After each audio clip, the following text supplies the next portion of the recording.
Plus de 61 millions d'Iraniens pouvaient voter dans environ 59 000 bureaux de vote dans tout le pays lors du premier tour de l'élection présidentielle vendredi.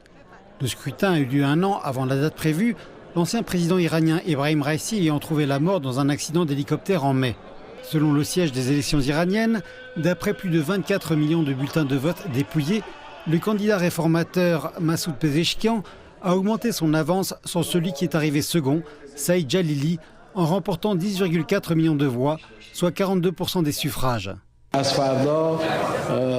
Les deux candidats peuvent commencer leur campagne dimanche pour 4 jours. Et le 5 juillet, le nouveau président remportera le second tour. Le candidat arrivé en deuxième position, Saïd Jalili, a obtenu 38% des voix avec 9,4 millions de bulletins. L'autre candidat conservateur, Mohamed Barer Ghalibaf, n'a recueilli que 13% des voix. De nombreux analystes politiques avaient prédit que M. Ghalibaf pourrait se retrouver au second tour contre M. Pezeshkian.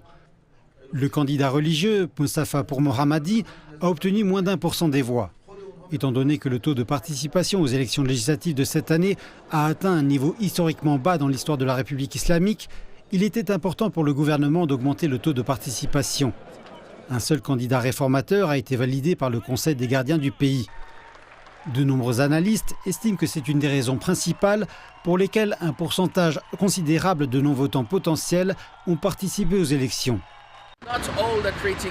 Tous les détracteurs du gouvernement n'ont pas participé à l'élection présidentielle, mais leur nombre a été suffisant pour donner à M. Pezeshkian une avance importante dans la compétition qui l'oppose au Front uni des conservateurs.